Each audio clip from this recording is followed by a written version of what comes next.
Hello అండి. ఇవాళ మన ఛానల్‌లో నేను మీకు చూపిస్తున్న రెసిపీ అయితే హైదరాబాద్ స్టైల్ పప్పు అనమాట. Welcome back to Kashvika's food. ఇక్కడ నేను ఒక గ్లాస్ కందిపప్పు తీసుకొని ఒక 2 సార్లు వాష్ చేసిన తర్వాత నానబెట్టేసుకున్నానండి. నేను నైటే నానబెట్టేసుకున్నాను. ఎందుకంటే పిల్లలకి పెట్టేటప్పుడు మనకి ఎలాంటి పప్పు గింజలైనా మనం నైట్ గాని నానబెట్టేసుకుంటే వాళ్ళకి గ్యాస్ట్రిక్ ప్రాబ్లమ్ రాకుండా మనం అవాయిడ్ చేయొచ్చు.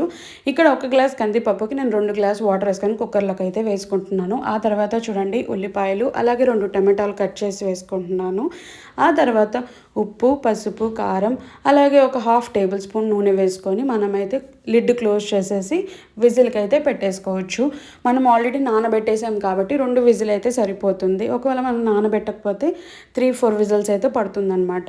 సో చూడండి ఇక్కడ నేను ఆయిల్ వేయడం వల్ల మనకి పప్పు అయితే బయటికి రాలేదు కదా విజిల్స్ వచ్చినప్పుడు. సో అదొక్కసారి చూసుకోండి మీరు కూడా. సో ఆల్మోస్ట్ మీరు ప్రెషర్ అంతా పోయిన తర్వాత మాత్రమే కుక్కర్ ఓపెన్ చేయండి. అప్పటికప్పుడే ఓపెన్ చేయొద్దు. సో చూడండి ఇక్కడ నేను ఓపెన్ చేశాను ఆల్రెడీ ప్రెషర్ అంతా పోయిన తర్వాత. ఆల్మోస్ట్ నాకు పప్పు అయితే బాగా ఉడికిపోయింది కదా. మ్యాషర్ హెల్ప్ తోటి ఇంకొంచెం మెత్తగా చేసుకొని అలాగే మనం ఏదైతే చింతపండు నానబెట్టుకున్నామో ఆ రసాన్ని కూడా వేసేసుకొని పక్కనైతే పెట్టేసుకున్నాను.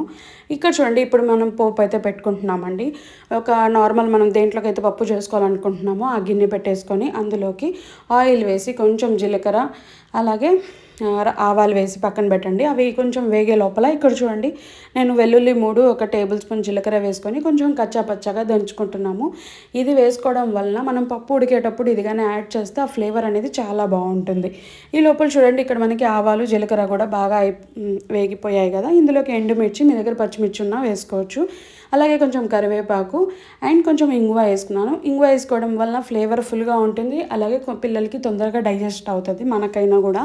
ఆ తర్వాత చూడండి మనం ఏదైతే మనకి ఎంత వాటర్ కావాలో అంత వాటర్ వేసుకోండి. పప్పు అంటే మీకు ఎలా కన్సిస్టెన్సీ కావాలో అలా వేసుకొని ఆ పోపులోకి ఈ పప్పు వేసేసిన తర్వాత చూడండి కొంచెం బాగా ఉడకాలన్నమాట. మనకి ఉడికిన తర్వాత మనం ఏదైతే కచ్చాపచ్చగా ఇందాక దంచి పెట్టుకున్నాం కదా వెల్లుల్లి అలాగే కొంచెం జీలకర్ర అది కూడా వేసుకొని ఇలా ఉడికేటప్పుడు అయితే మనం వేసుకోవాల్సి ఉంటుంది.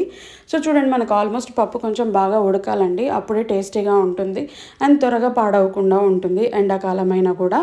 సో చూడండి ఇక్కడ ఆల్మోస్ట్ అయిపోయింది కదా. నా సీక్రెట్ ఇంగ్రీడియంట్ ఏంటంటే ఇక్కడ నేను ఇలా బాగా ఉడుకుతుంది ఇంకొక 5 మినిట్స్లో పప్పు స్టవ్ ఆపేస్తాను అన్నప్పుడు నేను పైనుంచి కొంచెము మన దగ్గర ఏదైతే సాంబార్ పౌడర్ ఉంటుంది కదా ఆ పౌడర్ అనేది యాడ్ చేస్తాను. దానివల్ల ఏంటంటే కొంచెం ఫ్లేవర్ఫుల్గా ఉంటుంది అలాగే పప్పు టేస్టీగా ఉంటుంది.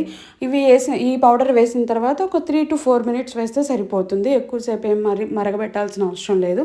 సో ఈ పప్పు మనకి దాల్ రోటీ చపాతీ లేదా రైస్కైనా చాలా అంటే చాలా బాగుంటుంది. ట్రై చేయండి. Thank you for watching. Follow and subscribe.